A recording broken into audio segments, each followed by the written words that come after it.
السلام عليكم ورحمة الله وبركاته. ازيكم عاملين ايه؟ يا رب تكونوا بألف خير. بقالنا كتير منزلناش فيديوهات على القناة، بس ان شاء الله نبدأ معاكم تاني. هنا طبعا معانا فيديوهات الإطعام بتاعتنا، كنا شغالين فيها الفترة اللي فاتت كتير جدا. بس ما كانش متاح ليا الوقت ان انا اصورها لكم. تعالوا نشوف مع بعض احنا عملنا ايه. عملنا وجبات كتير جدا ووزعنا على الناس. تعالوا هقول لكم بقى عملنا ايه مع بعض. انا هنا معايا فراخ. طبعا جمعنا من معايا ومن اهل الخير. جمعنا وجبنا حوالي 45 فرخة.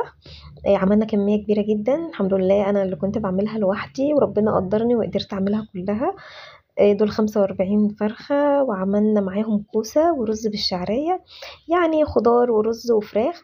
من الحاجات اللي الناس مش بتقدر تشتريها في الوقت اللي احنا فيه ده. طبعا دي الكوسة، كل الحاجات دي انا جهزتها كده من بالليل.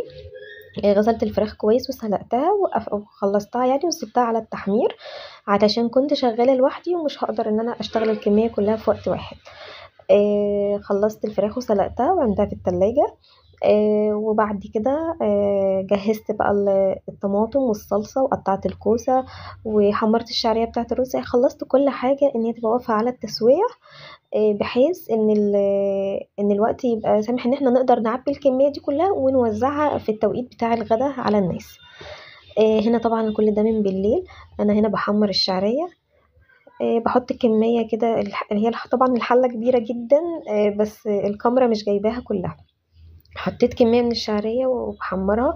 طبعا الشعرية لما بتكوني متحمريها قبلها بفترة، مش بنديها اللون الكامل، يعني بنحمرها كده نخلي لونها ذهبي، وهي مع الحرارة اللي بتبقى موجودة في الحلة ولما بتسيبيها وتطفي عليها بتكمل تحمير. فخلي بالك من حاجة زي كده، لان انا كنت عملتها قبل كده وحمرتها تحمير كامل لقيتها غمقت قوي يعني. فهنا احنا بقى هنحمر الشعرية. حمرت في كذا حلة بقى وجهزتهم. طبعا اللي مش مشترك معانا في القناة يشترك معانا في القناة، واللي ما ضغطش على زر اللايك يضغط لنا لايك واشتراك، ويفعل اشتراك في القناة علشان يوصلكوا كل جديد بعد كده، وتشوفوا فيديوهات الإطعام بتاعتنا والفيديوهات اللي هنصورها لكم بعد كده من أكلات وحلويات وأوردرات بتجيلي. هنا طبعا الشعرية خدت اللون ده، شايفين أول درجات الذهبي كده. هنا بقى أنا هطفي عليها لأن هي هتكمل تحمير اهو بصوا شايفين اللون ده. هي طبعا انا كنت محتاجه ان انا اديها لون اقل من كده شويه. هنا بقى انا خلصت كل الكميه وحطيتها في الحلل كده زي ما انتم شايفين، وهبتدي بقى الصبح احطها في الحلل بتاعه التسويه زي ما انتم شايفين كده. حطيت الشعريه وعليها الرز، نبتدي نقلبها كويس ونسقي بقى الرز بتاعنا من الشوربه بتاعه الفراخ عشان يكون طعمه حلو. طبعا الاكل كان طالع جميل جدا وناس كتير انبسطت منه. الحمد لله خدنا دعوات صيام ناس كتير، لان احنا بنوزعه يوم الاثنين والخميس.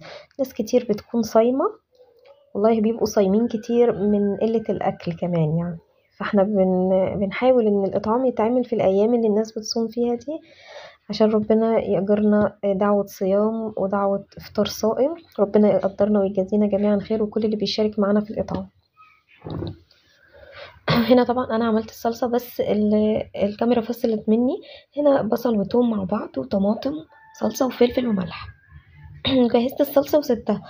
طبعا انا يعني الوقت كان قفز مني وما قدرتش ان انا اكمل تصوير. فهنا صورت لكم الحاجه كلها بعد ما استوت. حمرت الفراخ والكوسه وكده، وابتدينا بقى بنعبي طبعا الكوسه في اكياس او في علب على قد ما الفلوس بتكمل معانا. فهي يعني المتاح معانا كان اكياس. عبينا الكوسه في اكياس وحطينا في الشكل ده. اتمنى الفيديو يكون عجبكم وتقدروا تضغطوا لايك واشتراك في القناة. وطبعا اللي يقدر يساهم في اي حاجة يساعد بيها حد يساهم، حتى لو في وجبة واحدة من اكل بيته. والسلام عليكم.